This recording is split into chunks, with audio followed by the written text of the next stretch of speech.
Hello everyone, this is Saurabh and we are reading Battle of Redcliffe, Romance of Three Kingdom, chapter 45.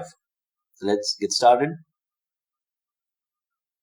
Chao Yu was very annoyed by the words of Chu Kachin, and a fierce hatred for Chu Liang took root in his heart.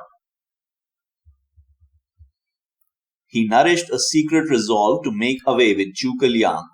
He continued his preparations for war, and when the troops were all mustered and ready, he went in for a farewell interview with his lord. "You go on first, noble sir," said Sun Quan. "I will then march to support you." Cao Yu took his leave and then, with Chang Pu and Lu Su, marched out with the army. He invited Chu Liang to accompany the expedition, and when Chu Liang cheerfully accepted, the four embarked in the same ship. They set sail, and the fleet made for Xiaohu. About 20 miles from Three Gorges, the fleet anchored near the shore, and Cao Yu built a stockade on the bank near the middle of their line with the western hills as a support. Other camps were made near his. Chu Liang, however, took up his quarters in a small ship. When the camp dispositions were complete, Cao Yu sent to request Chu Liang to come and give him advice. Chu Liang came.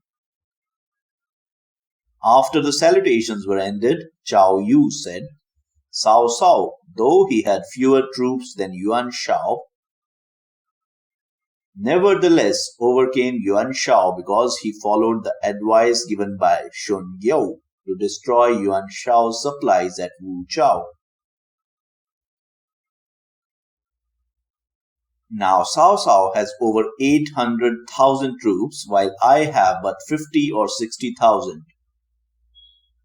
In order to defeat him, his supplies must be destroyed first. I have found out that the main depot is at the Iron Pile Mountains. As you have lived hereabout, you know the topography quite well, and I wish to entrust the task of cutting off supplies to you and your colleagues Guan Yu, Chang Fei, and Chao Zilong. I will assist you with 1,000 soldiers. I wish you to start without delay. In this way, we can best serve our masters."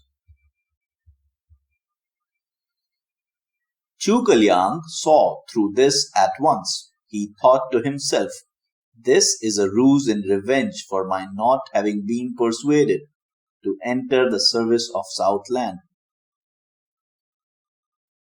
If I refuse, I shall be laughed at. So I will do as he asks and trusts to find some means of deliverance from the evil he intends." Therefore Chu Liang accepted the task with alacrity, much to the joy of Cao Yu.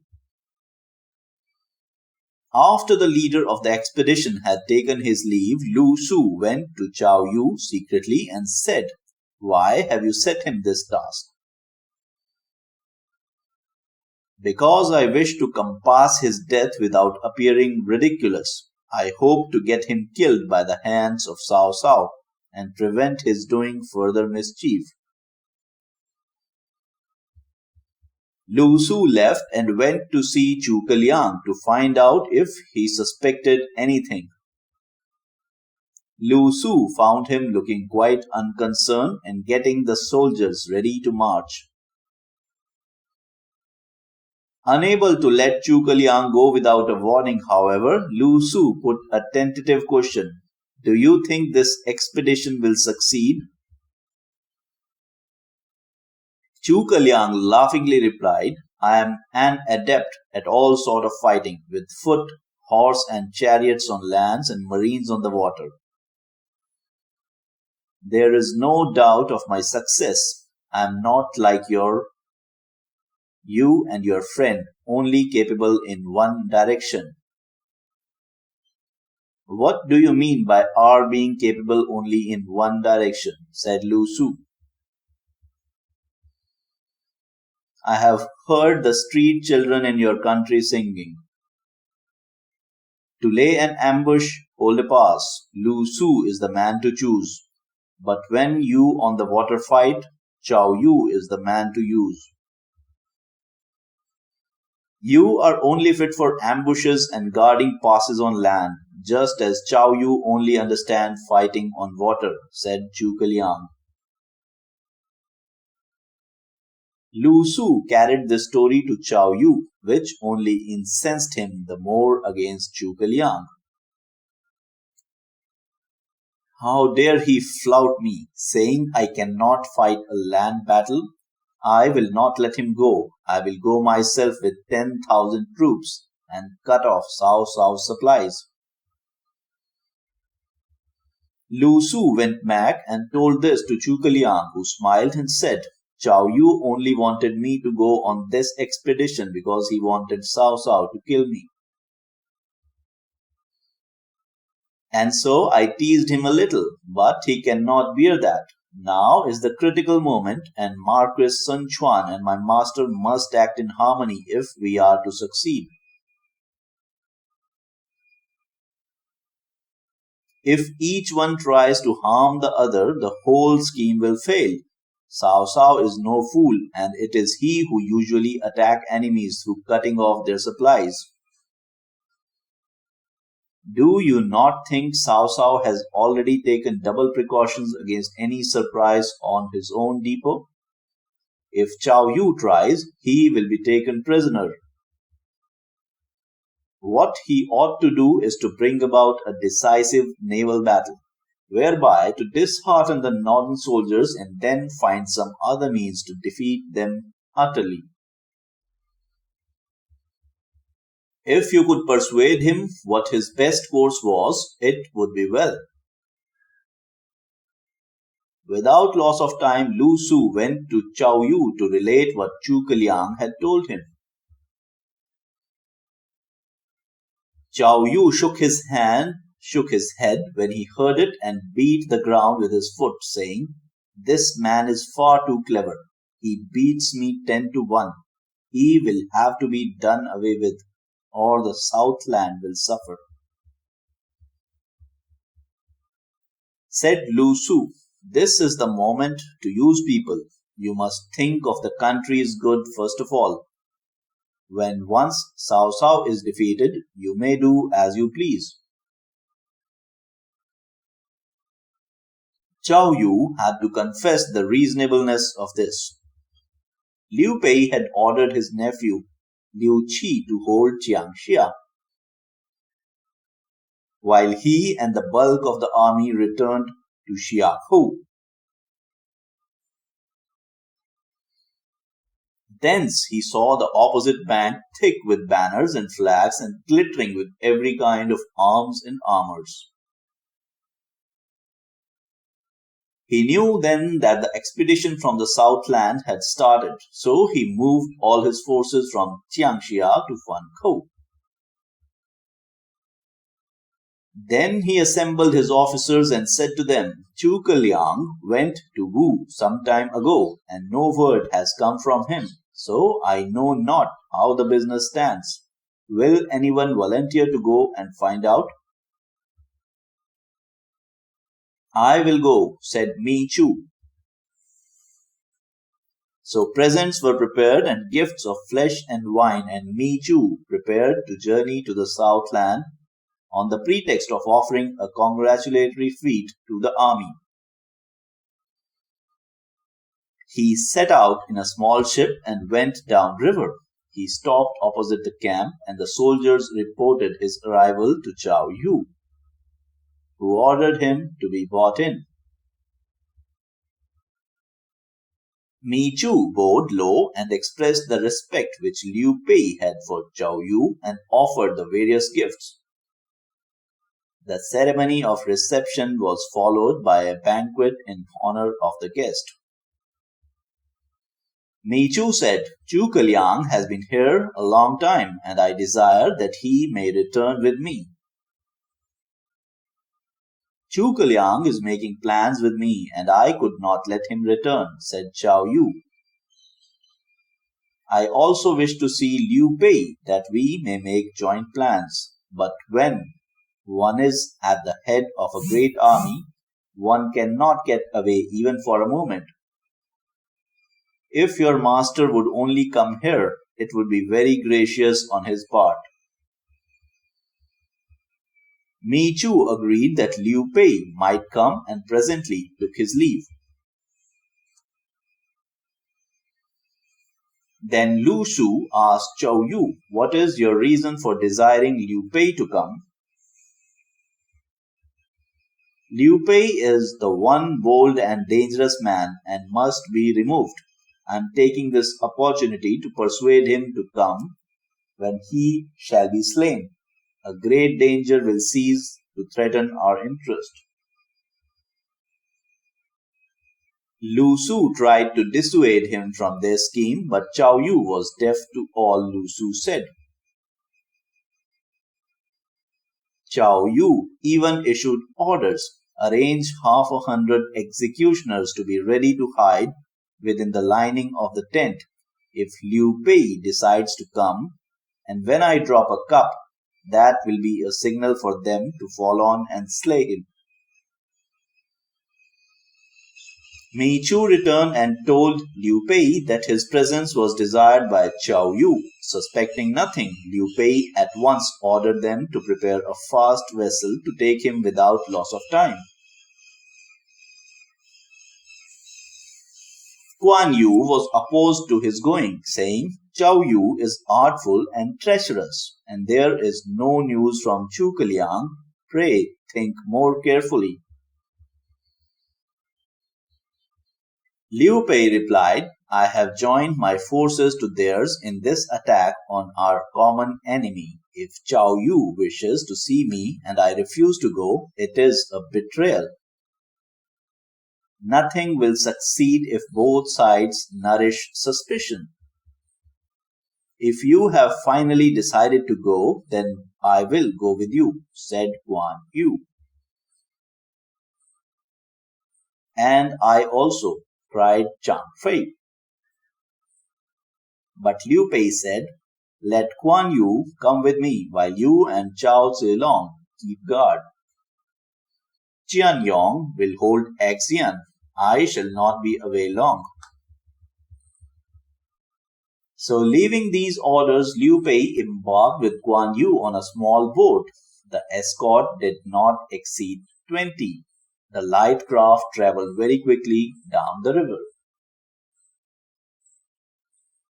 Liu Bei rejoiced greatly at the sight of the war vessels in tears by the bank, the soldiers in their breastplates, and all the pomp and panoply of war. All was in excellent order.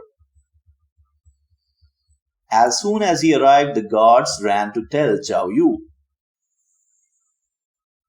"How many ships has he?" asked Zhao Yu. They replied, "Only one, and the escort is only about a score." "His fate is sealed," said Zhao Yu. Zhao Yu sent for the executioners and placed them in hiding between the outer and inner tents, and when all was arranged for the assistance, he contemplated. He went out to receive his visitor. Liu Bei came with his brother and escort into the midst of the army to the admiral's tent. After the salutations, Zhao Yu wished Liu Bei to take the upper seat, but he declined, saying, "General, you are famous throughout all the empire, while I am a nobody. Do not overwhelm me with too great deference." So they took the positions of simple friends, and refreshments were brought in. Now by chance Zhuge Liang came on shore and heard that his master had arrived and was with the commander-in-chief. The news gave Zhuge Liang a great shock, and he said to himself, "What is to be done now?" He made his way to the reception tent and stole a look therein. He saw murder written on Chow Yu's countenance and noted the assassins hidden within the wall of the tent. Then he got a look at Liu Pei, who was laughing and talking quite unconcernedly. But when he noticed the read-about table figure of Guan Yu near his master's side, he became quite calm and contented. My lord faces no danger, said Zhuge Liang, and he went away to the river bank to await the end of the interview.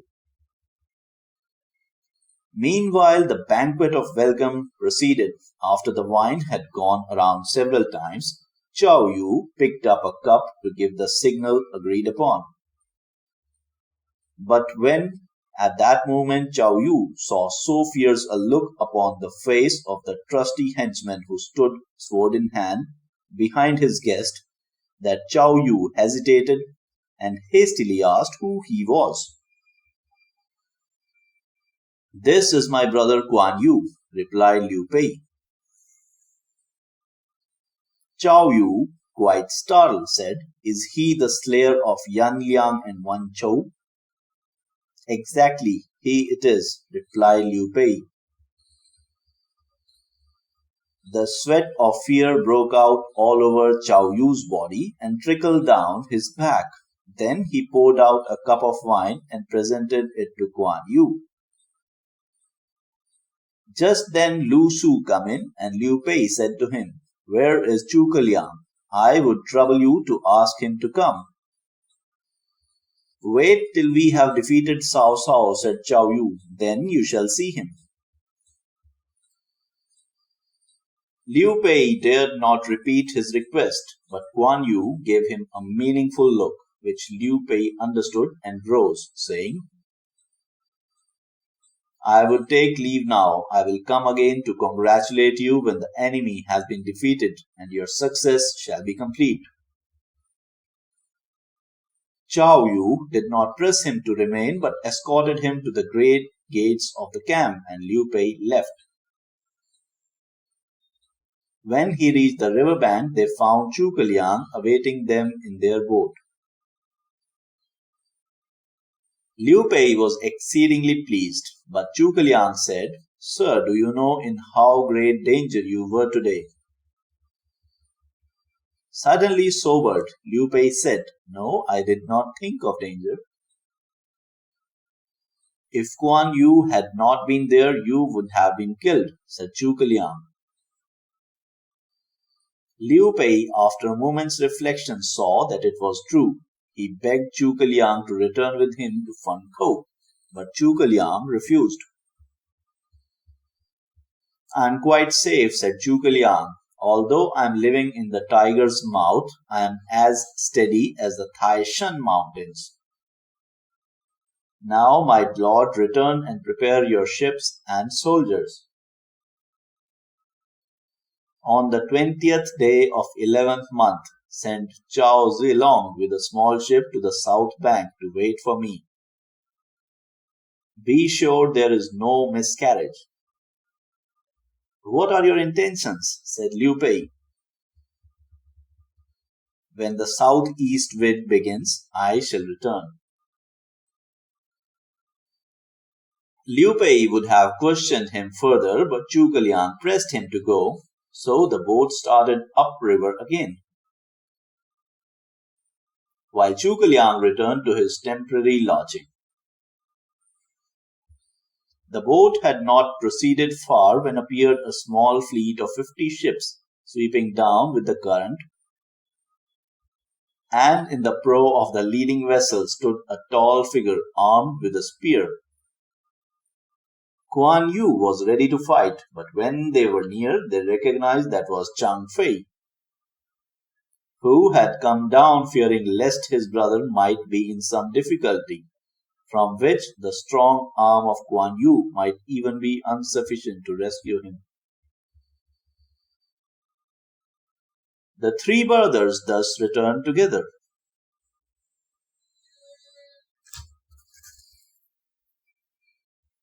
After Chow Yu Having escorted Liu Pei to the gate of his camp, had returned to his quarters, Lu Su soon came to see him. Then you had cajoled Liu Pei into coming. Why did you not carry out your plan? Asked Lu Su. Because of that Quan Yu. He is a tiger and he never left his brother for a moment. If anything had been attempted, he would certainly have had my life. Lu Su knew that Cao Yu spoke the truth. Then suddenly they announced a messenger with a letter from Cao Cao. Cao Yu ordered them to bring him in and took the letter. But when he saw the superscription, the first minister of Han to Commander-in-Chief Cao Yu, he fell into a frenzy of rage, tore the letter to fragments and threw them on the ground. To death with this fellow, he cried. When two countries are at war, their emissaries are not slain, said Lu Su. Messengers are slain to show one's dignity and independence, replied Cao Yu. The unhappy bearer of the letter was decapitated, and his head sent back to Cao Cao by the hands of his escort. Cao Yu then decided to move. The van under Kan Ning was to advance, supported by two wings led by Han Tang and Chiang Chin. Cao Yu would lead the center body in support. The next morning, the early meal was eaten in the fourth watch, and the ships got underway in the fifth with a great beating of drums.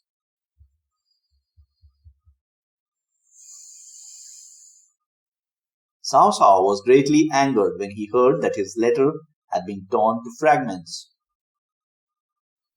and he resolved to attack forthwith. His advance was led by the Supreme Admiral Sai Mao, the Vice Admiral Chang Yun, and others of the Qingzhou officers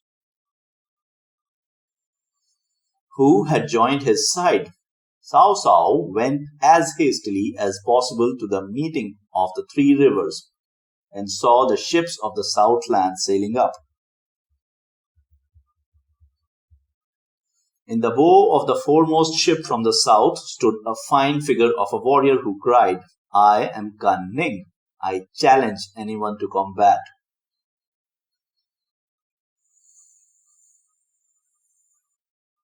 Sai Mao sent his younger brother Sai Shun to accept the challenge. But as Sai Shun's ship approached, Kan Ning shot an arrow and Sai Shun fell. Kan Ning pressed forward, his crossbow men keeping up a heavy discharge which Cao Cao's troop could not stand.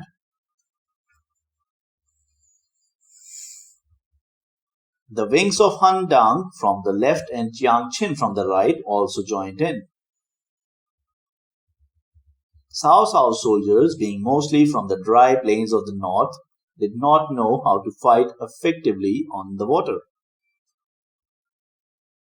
And the southern ships had the battle all their own way. The slaughter was very great. However, after a contest lasting till afternoon, Cao Yu thought it more prudent, in view of the superior numbers of his enemy, not to risk further the advantage he has gained. So he beat the gongs as a signal to cease battle and recall the ships.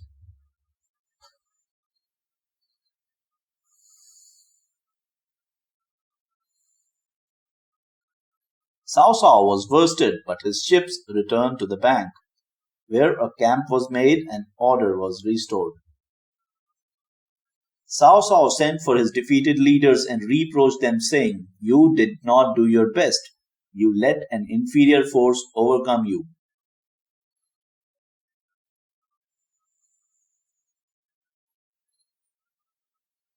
Sai Mao defended himself, saying, The Qingzhou Marines have not been exercised for a long time, and the others have never been trained for naval warfare at all. A naval camp must be instituted, the northern soldiers trained, and the Qingzhou force drilled. When they have been made efficient, they will win victories.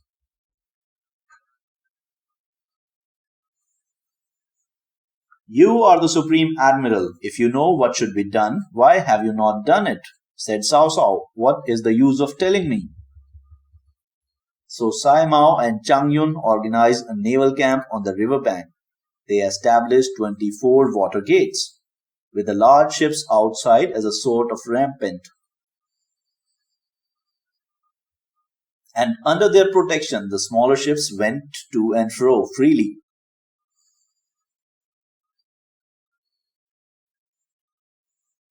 At night, when the lanterns and torches were lit, the very sky was illuminated and the water shone red with the glare. On land, the smoke of the campfires could be traced for 100 miles without a break.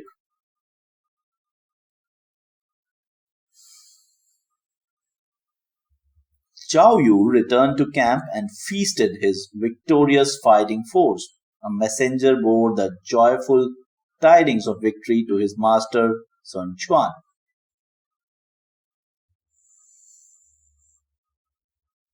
When night fell, Zhao Yu went up to the summit of one of the hills and looked out over the long lines of bright lights stretched toward the west, showing the extent of the enemy's camp.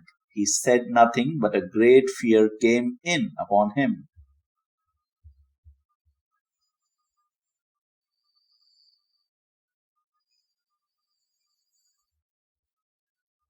Next day, Zhao Yu decided that he would go in person to find out the strength of the enemy. So he bade them prepare a small squadron, which he manned with strong, hardy men armed with powerful bows and stiff crossbows. He also placed musicians on each ship. They set sail and started up the stream. When they got opposite Cao Cao's camp, the heavy stones that served as anchors were dropped and the music was played. While Chao Yu scanned the enemy's naval camp, what he saw gave him no satisfaction, for everything was most admirable.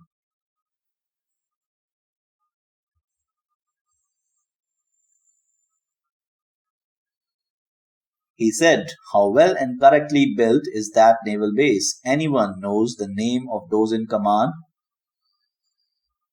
"They are Sai Mao and Chang Yun," said his officers. "They have lived in the south a long time," said Chao Yu, "and are thoroughly experienced in naval warfare. I must find some means of removing them before I can effect anything." Meanwhile, on shore, the sentinels had told Cao Cao that the enemy craft were spying upon them, and Cao Cao ordered out some ships to capture the spies. Zhao Yu saw the commotion of commanding flags on shore and hastily gave the order to unmoor and sail downstream.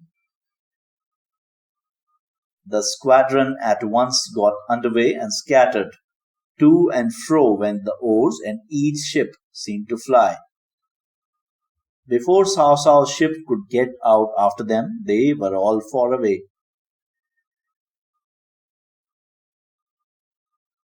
Cao Cao's ships took up the chase, but soon saw pursuit was useless. They returned and reported their failure. Again Cao Cao found fault with his officers and said, "The other day you lost a battle, and the soldiers were greatly dispirited. Now the enemy have spied out our camp. What can be done?"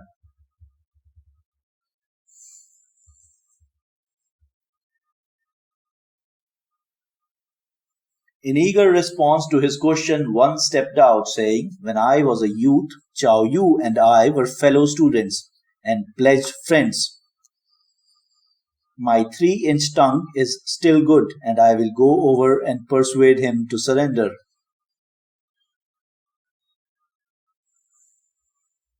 Cao Cao, rejoiced to find so speedy a solution, looked at the speaker. It was Chiang Kun of Chu Chiang, one of the counseling staff in the camp. Are you a good friend of Chow Yu? Said Cao Cao. Rest content, O Prime Minister, replied Chiang Kun. If I only get on the other side of river, I shall succeed.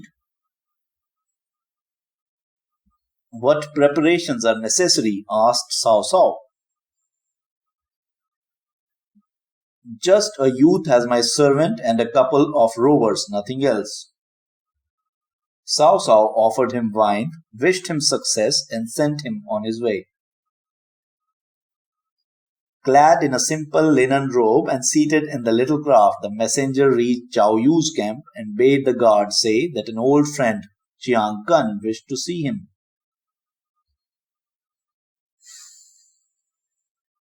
The commander was in his tent at a council when the message came, and he laughed as he said to those about him,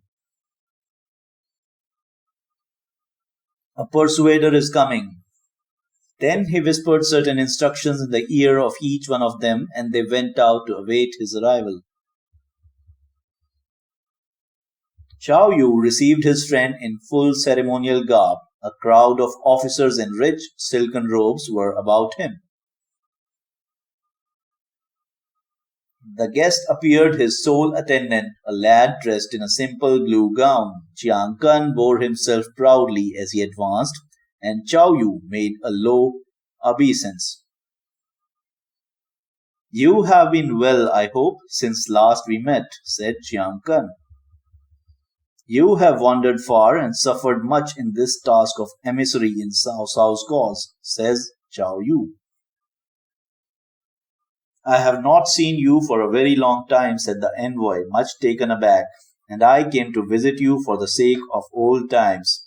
Why do you call me an emissary for the Cao Cao's cause?" "Though I am not so profound a musician as Shi Huang of old, yet I can comprehend the thought behind the music," replied Chow Yu. "As you choose to treat your old friend like this, I think I will take my leave," said Chiang Kun.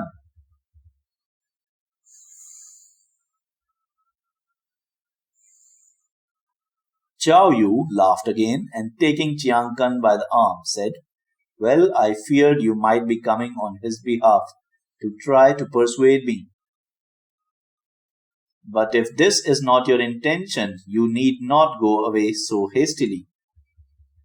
So the two entered the tent. When they had exchanged salutes and were seated as friends, Chow Yu bade them call his officers, that he might introduce them. They soon appeared, civil and military officials, all dressed in their best. The military officers were clad in glittering silver armor, and the staff looked very imposing as they stood ranged in two lines. The visitor was introduced to them all. Presently a banquet was spread, and while they feasted, the musicians played Song of Victory and the wine circulated merrily. Under the mellowing influence, Chow Yu's reserve seemed to thaw, and he said, "Chiang Kun is an old fellow student of mine, and we are pledged friends. Though he has arrived here from the north, he is no artful pleader, so you need not be afraid of him."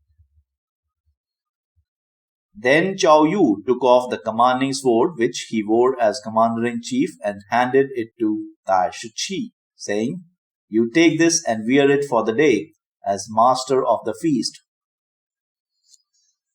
This day we meet only as friends and speak only of friendship, and if anyone shall begin a discussion of the questions at issue between Cao Cao and the South, just slay him." Tai Shi took the sword and seated himself in his place. Chiang Kun was not a little overcome, but he said no words.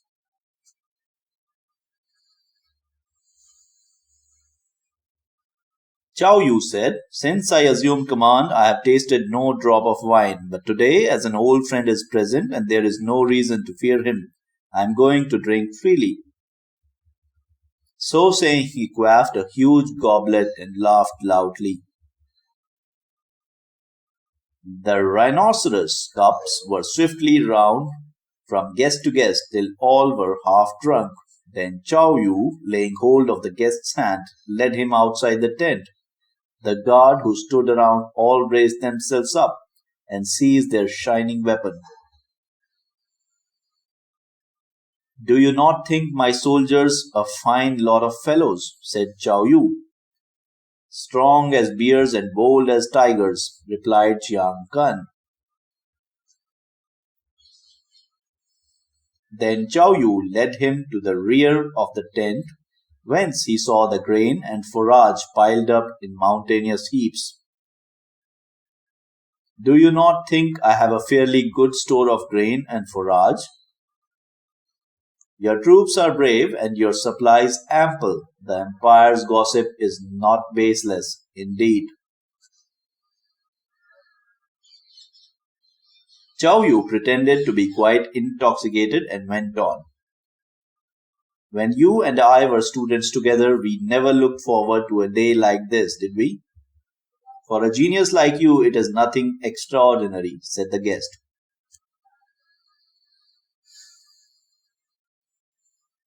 Chow Yu again seized his hand, and they sat down. "A man of the time, I have found a proper lord to serve. In his service we rely upon the right feeling between minister and prince outside, and at home we are firm in the kindly feeling of relatives. He listens to my words and follows my plans. We share the same good or evil fortune. Even when the great old persuaders like Su Qin, Zhang Yi, and Lu Jia and Li Yiqi lived again, even when their words poured forth like a rushing river, their tongues were as sharp swords. It is impossible to move such as I am."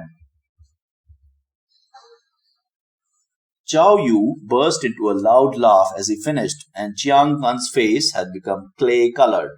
Chow Yu then led his guest back into the tent, and again they fell to drinking.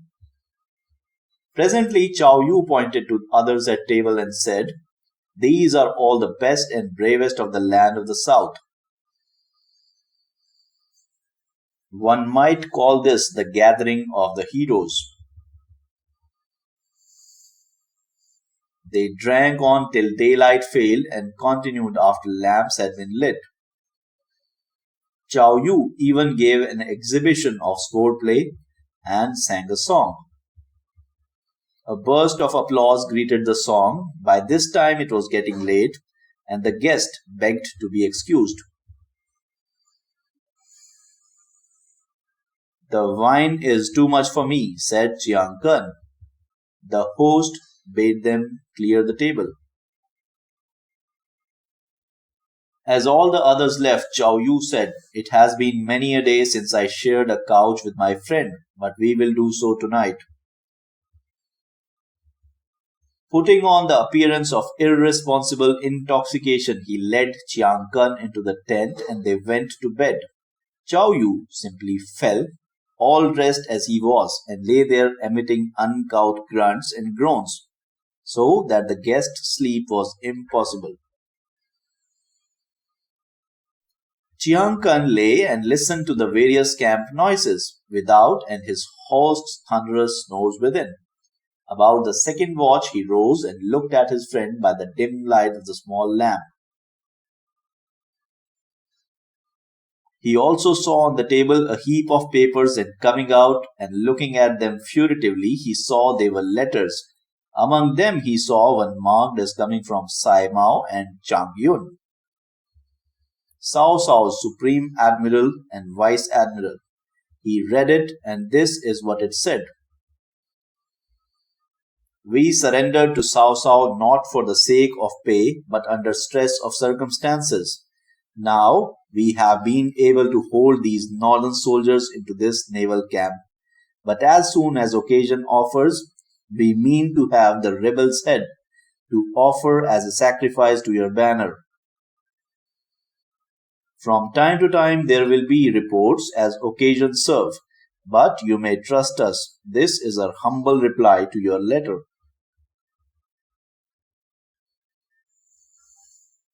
Those two were connected with the Southland in the beginning, thought Jiang Kun.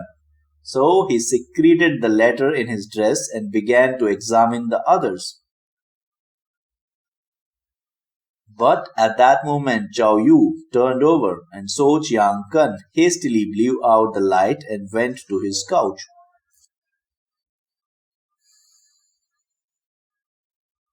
Zhao Yu was muttering as he lay there as if dreaming, saying, "Friend, I am going to let you see Cao Cao's head in a day or two." Chiang Kun hastily made some reply to load on his host to say more.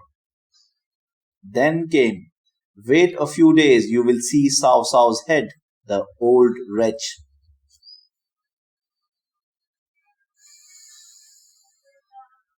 Chiang Kun tried to question him as to what he meant, but Zhao Yu was fast asleep and seemed to hear nothing.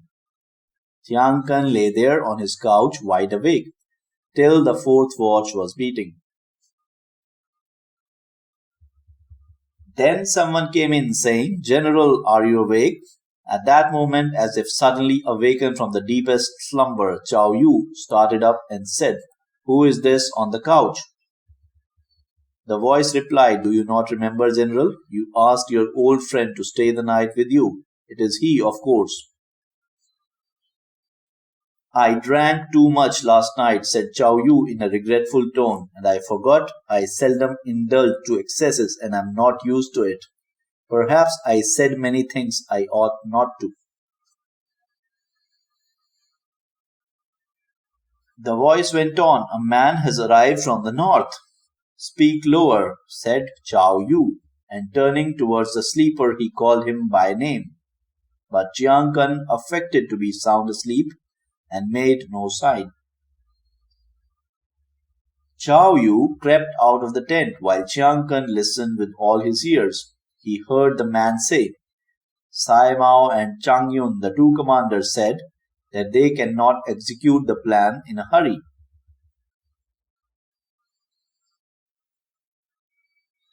But listening as he did with straining ears, he could not make out what followed. Soon after, Chow Yu re entered and again called out his companion's name. But no reply came, for Chiang Kun was pretending to be in the deepest slumber and to hear nothing. Then Chow Yu undressed and went to bed. As Chiang Kun lay awake, he remembered that Chow Yu was known to be meticulously careful in affairs, and if in the morning Chow Yu found that a letter had disappeared, he would certainly slay the officer. So Chiang Kun lay there till near daylight and then called out to his host. Getting no reply, he rose, dressed, and stole out of the tent. Then he called his servant and made for the camp gate. "Whither are you going, sir?" said the watchman at the gate. "I fear I am in the way here," replied Chiang Kun, "and so I have taken leave of the commander in chief for a time. So do not stop me." He found his way to the river bank and re-embarked. Then, with flying oars, he hastened back to Cao Cao's camp. When he arrived, Cao Cao asked at once how he had sped, and he had to acknowledge failure. "Chow Yu is very clever and perfectly high-minded," said Chiang Kun. "Nothing that I could say moved him in the least." "Your failure makes me look ridiculous," said Cao Cao. "Well, if I did not win over Chow Yu, I found out something for you." "Send away these people and I will tell you," said Chiang Kun. The servants were dismissed and then Chiang Kun produced the letter he had stolen from Chow Yu's tent. He gave it to Cao Cao. Cao Cao was very angry and sent for Sai Mao and Chang Yun at once. As soon as they appeared, he said, "I want you to attack." Sai Mao replied, "But the soldiers are not yet sufficiently trained." The soldiers will be well enough trained when you have sent my head to Cao Yu, huh? Both commanders were dumbfounded, having not the least idea what this meant. They remained silent, for they had nothing to say. Cao Cao bade the executioners lead them away to instant death. In a short time their heads were produced. By the time Cao Cao had thought over the matter, and it dawned upon him that he had been tricked. A poem says, "No one could stand against Cao Cao. Of sin he had full share, but Cao Yu was more treacherous, and caught him in a snare." Two commanders, to save their lives, betrayed a former lord. Soon after, as was very met, both fell beneath the sword. The death of these two naval commanders caused much concentration in the camp, and all their colleagues asked the reason for their sudden execution. Though Cao Cao knew they had been victimized, he would not acknowledge it. So he said these two had been remiss, and so had been put to death. The others were aghast, but nothing could be done. Two other officers, Mao Chie and Yu Qin, were put in command of the naval camp. Spies took the news to Cao Yu, who was delighted at the success of his ruse. "Those two, Sai Mao and Chang Yun, were my only source of anxiety," said he. "Now they are gone, I am quite happy." Lu Su said, "General, if you can continue like this, you need not fear Cao Cao." "I do not think any of them saw my game," said Cao Yu, "except Zhuge Liang. He beats me, and I do not think this ruse was hidden from him. You go and sound him. See if he knew." What passed between Lu Su and Zhuge Liang will be related in the next chapter.